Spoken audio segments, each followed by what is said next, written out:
반갑습니다. 디낙TV입니다. 오늘 영상은 월간 바다낚시 앤 시루어 2022년 7월호에 소개된 박범수의 피싱로드 22편 오모리그용 애기와 봉돌의 선택이라는 기사를 바탕으로 만들었습니다. 한조 크리에이티브 박범수 대표는 1980년대 말부터 일본을 오가며 정통 갯바위 낚시를 우리나라에 소개한 릴찌낚시 전문가이며 우리나라에서는 애깅을 비롯한 바다루어 낚시의 개념조차 생소했던 2000년대 초반부터 낚시잡지 기고와 낚시방송을 통해 각종 바다루어 낚시 장르를 적극 소개했던 낚시 선구자 중 한 사람입니다. 이번 영상에서 박범수 대표가 소개하는 정보는 오모리그용 애기와 봉돌의 선택 방법입니다.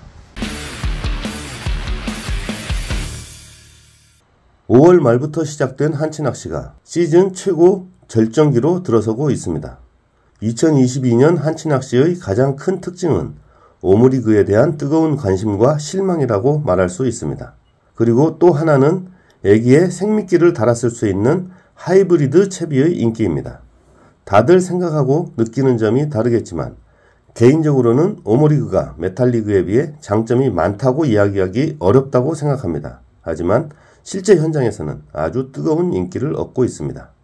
오모리그의 최대 장점은 한치가 애기를 안으면 초리가 시원하게 당겨져 누구라도 어신을 느끼기 쉽다는 점입니다. 바로 이 점이 약은 입질의 피로감이 쌓인 많은 낚시인들에게 큰 매력으로 느껴지는 듯 합니다. 오모리그에 사용되는 세 가지 애기의 특성. 오모리그에 사용되는 애기는 초기에는 스테가 사용되다가 잠시 무늬오징어용 애기가 주목을 받았고 최근에는 오모리그 전용 수평 애기가 등장했습니다. 오모리그용 애기에 대한 이해를 돕기 위해 이 그림을 살펴보겠습니다. 이 그림은 오모리그에 사용되는 애기 종류 세 가지인 뜨는 스테, 침강형 애기, 수평 애기의 물속 움직임을 비교한 것입니다. 한 번에 보려면 헷갈리니까 지금부터는 각 애기 종류별 물속 움직임을 살펴보겠습니다. 먼저 스테는 수중에서 뜨려는 성질이 있기 때문에 샤쿠리 액션 이후에 애기가 봉돌 위로 떠버리는 현상이 생깁니다. 다만 스테가 봉돌 위에 떠있는 상태에서 액션이 시작되기 때문에 샤쿠리 액션을 줄 때 스테가 움직이는 폭이 상대적으로 적습니다. 샤쿠리 범위가 가지줄 길이보다 작을 때는 스테가 아예 움직이지 않을 수도 있습니다. 다음으로 침강형 애기를 살펴보겠습니다. 일반적으로 무늬오징어 애깅을 할 때 사용하는 애기라고 생각하시면 될 것 같습니다. 침강형 애기를 사용하면 채비가 원하는 수심에 도달했을 때 애기가 봉돌보다 아래로 가라앉습니다. 이 상태에서 샤쿠리를 하면 봉돌보다 아래에 있는 애기도 따라 올라갑니다. 그리고 샤쿠리한 상태에서 낚싯대를 내리지 않으면 애기는 봉돌보다 아래에 머물게 됩니다. 이때 낚싯대를 아래로 내리면 애기보다 무거운 봉돌이 먼저 가라앉기 때문에 애기가 봉돌을 따라 내려간 다음 봉돌보다 아래까지 가라앉으며 큰 폭으로 움직이면서 한치를 유혹합니다. 마지막으로 수평 애기를 사용할 경우를 살펴보겠습니다. 채비가 가라앉아 일정 수심에 도달한 상태에서 샤쿠리를 하면 수평 애기는 침강형 애기와 마찬가지로 봉돌을 따라 위로 올라가지만 채비가 정지한 후에도 애기가 밑으로 처지지 않고 봉돌과 거의 수평인 상태를 유지합니다. 이처럼 같은 오모리그라도 사용하는 애기의 특성에 따라 물속 움직임은 전혀 다르게 나타납니다. 다만 바다에는 늘 조류라는 변수가 존재합니다. 조류의 세기에 따라 애기 종류별 특성이 제대로 구현되기도 하고 못하기도 합니다. 조류가 셀 때는 스테나 침강형 애기가 수평에 가까운 상태를 유지할 수도 있는 것입니다. 이처럼 애기의 특성과 조류 속도에 따른 물속 움직임을 이해해야 오모리그에서 뛰어난 효과를 발휘하는 애기를 현명하게 선택할 수 있습니다. 오모리그 봉돌 논쟁에 대해 요즘 오모리그용 봉돌에 대한 논쟁이 말 그대로 핫합니다. 형태는 그다지 신경을 쓰지 않는데 색상에 대해서는 갑론을박이 한창입니다. 봉돌이 오징어 눈에 잘 띄는 게 유리하다는 주장과 잘 보이지 않는 게 유리하다는 주장이 팽팽히 맞서고 있습니다. 보통 전자는 형광도료가 칠해진 축광형 봉돌, 후자는 검정색 계열 봉돌이 낫다고 주장합니다. 최근에는 일본의 유명 낚시인이 유튜브를 통해 한치 시선을 가장 적게 끄는 납봉돌, 그 중에서도 장시간 방치해서 부식으로 색이 바랜 봉돌이 최고라고 주장해 주목을 끌기도 했습니다.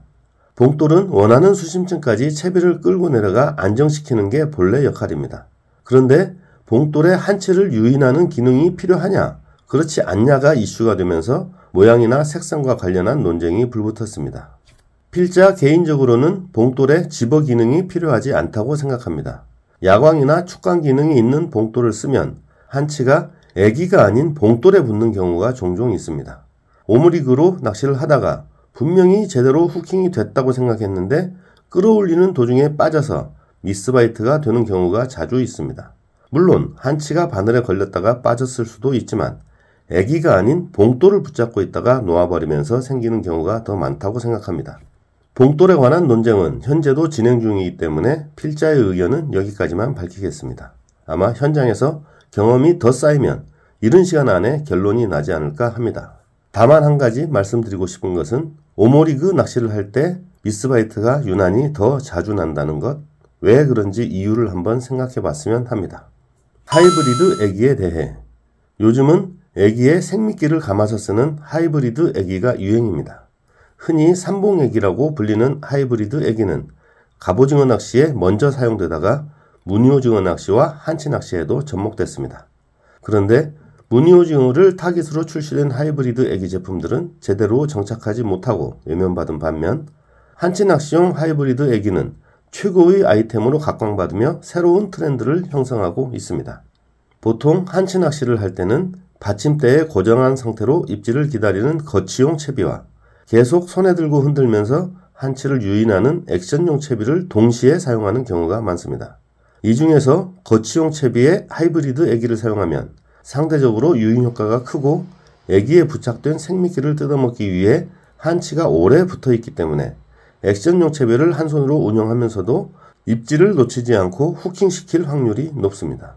최근에는 오모리그 등 액션용 채비에도 하이브리드 애기를 쓰는 사람이 많아지고 있습니다. 아무래도 생미끼가 결합된 하이브리드 애기의 인기는 장르와 채비를 불문하고 앞으로 한동안 계속될 것 같습니다. 하이브리드 애기는 종류도 점점 다양해지고 있습니다. 이 사진은 생미끼를 부착할 수 있는 메탈 애기입니다. 거치용 채비 하단에 사용하면 애기에 붙은 한치를 오랫동안 붙잡아 둘 수 있습니다. 이 사진은 생미끼를 부착할 수 있는 수평 애기입니다. 오모리그에 사용할 수도 있고 거치용 메탈 애기 채비에 사용할 수도 있습니다. 최근에는 오모리그에 사용하는 경우가 더 많아지고 있습니다. 마지막으로 한 가지 참고로 말씀드리면 생미끼를 부착한 하이브리드형 애기를 단 오모리그를 사용하면 큰 씨알이 걸려드는 경우가 많습니다.